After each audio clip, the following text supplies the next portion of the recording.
Hello and welcome to Kansas. My name is Justin. I'm the owner of Team 53 and I partner with Coach Dave Academy and Impel Motorsports to bring you this week's Learn to Drive video for C-Fix trucks at Kansas as part of iRacing's 2025 Season 2 Week 8 official series action. If you guys can, make sure you like and subscribe. It does a ton for my channel. I am a short track racer here in Wisconsin. I actually parked my car probably for this summer unless we can find some sponsors. So if anybody wants to get their name on my car, wants to have it shown on all of these channels, all of the videos that we have, shoot me a DM, let me know. But until further notice, my car is pretty much parked so that my daughter Sydney can run her go-kart this summer. We're going to concentrate on that and getting her everything that she needs to for that and just be able to be at the track when she needs to. So um, a lot of my summer is going to be spent making iRacing videos, which is not a bad summer. But we're going to get you guys here around Kansas for C-Fix trucks. If you guys are looking to upgrade your iRacing experience, shameless sponsor plug, head over to impelmotorsports.com. They got a fresh stock of Moza gear. And they should have next level sim rigs next week on the site. So I know we've been teasing that for a while, but they should be up soon. So we're going to head out here for qualifying here at Kansas. Before I start, too, I want to mention that my Husingfeld Sprint pedals that are about 4 years old, the load cell just wore out this week. So I actually have my clutch pedal and my brake pedal swapped right now. So my brake is what used to be my clutch pedal. So I've got very little resistance that I'm used to with the Husingfeld Sprints. Thankfully here at Kansas, we're not going to use it a lick. So really not going to notice too much here. Lap one is going to be a big throwaway lap, so we're not really going to worry too much about that. Lap two is going to be our money lap. Here on lap one, we can kind of talk about precision pair marketing. If you're a small business owner, you're looking to improve your digital footprint, precision pair marketing, place to be, precisionpair.com. You can learn more. They're great people, awesome. I've used them on a couple of projects that we've had, and they've provided some great results. So we're going to go high here in 3 and 4 as we come to the white flag. And then what's super, super important here, we're going to hop in the cockpit. We're going to cut this dog leg or the tri-oval, whatever you want to call it here at Kansas. We're going to cut it. We're going to go right down almost to the grass down here, and then we're going to shoot back up towards the wall and down towards 1. So you see here we cut down. We're doing 183 at the start-finish line. We're going to drive this kind of across the track, and we're going to take this all the way to turn 1. Now for turn 1, we're going to swing the truck out way wide, and we're going to get a nice arc here into turn 1. And we're going to bring this down, and our goal is going to be about the time we're at these dash lines is when we want to really start making our way down to this white line. So we bring it around, we cross over those dash lines, and that's where we're going to start our goal of bringing it down. The next set of dash lines, we're at probably the lowest point in the corner that we're going to be. This is kind of what it looks like in the Chevy Silverado. You can see the hood line kind of even with the white line. We run it there, and then the truck is just going to naturally start to push out towards the wall. And we're going to let it do that. And we're going to get up nice and tight here on the backstretch up against the wall. You can see with my FOV, we're clear above this seam here going down the backstretch. We'll rock it here going into 3, and going into 3, we're going to do basically the same thing that we did going into 1. We're going to ride high across that first dash line. We're going to arc it down so that we're crossing over the second one, get to our lowest point here for the third one, and start drifting out towards the wall. And then again, just like we did on the lap where we came up off the wall coming to white flag, we're going to cross over, and our goal is going to cross over pretty much right here where this white line and the apron come together. We'll cross over there, and we'll get ourselves a nice little 34.69. I have an optimal of like a 39, something like that, 39.40. So there's a little bit more speed. I just couldn't put it together on one lap. So that would have meant a lot more work, and it's about 11 o'clock at night as I'm filming this for you guys. I'm not sure when it's going to go live, but it's getting kind of late. So we're just going to try and get through these videos here. If we have time during the week, we'll put together maybe a little short or something. So let's do a lap inside the car for you guys, so enjoy.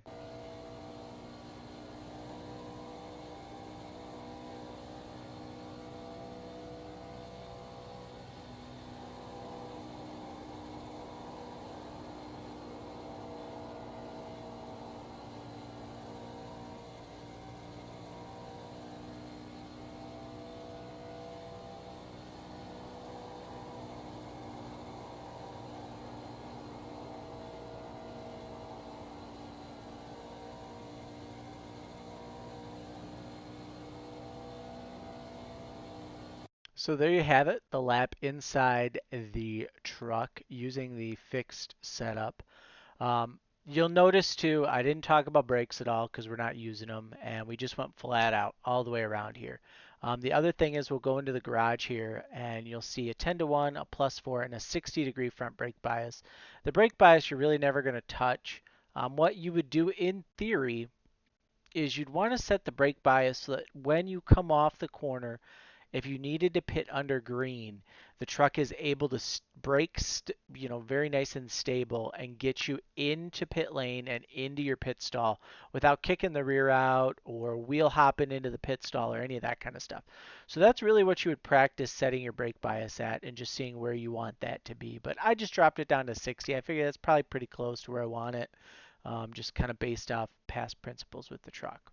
So in race trim now, we're going to kind of compare some of these laps.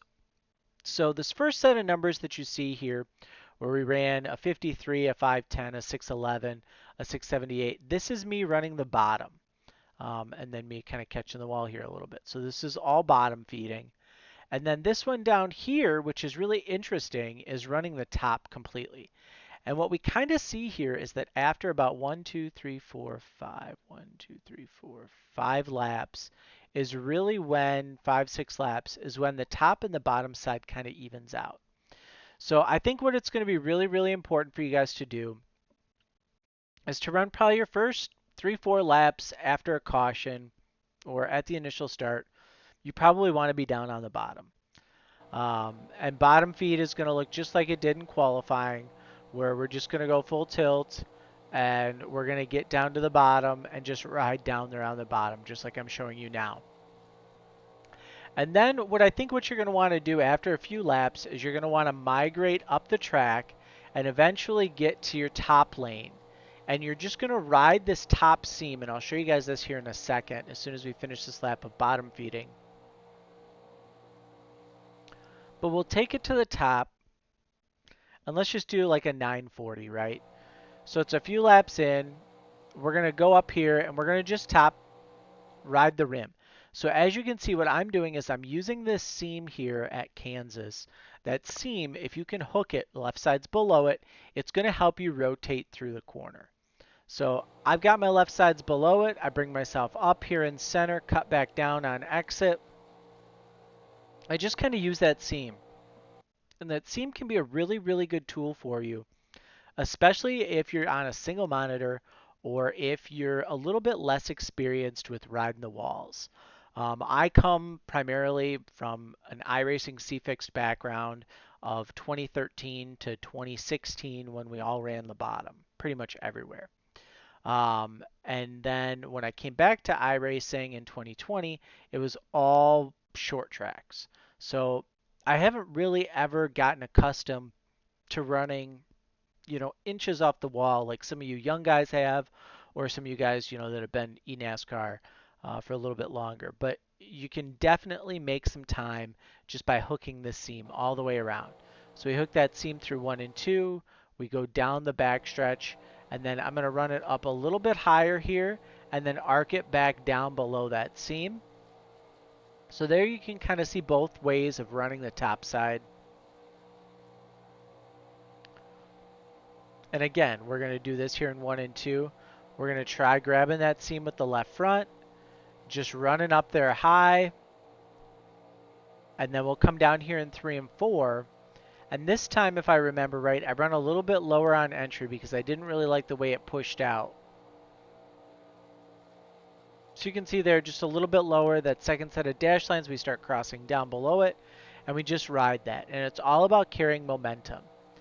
And a nice trick that you guys can use for running the high side is if someone gets underneath you, right, especially in 1 and 2, and they can't clear you by the exit, they're going to lose so much momentum from having to keep that truck pinned down that you should be able to just slide right past them on the outside.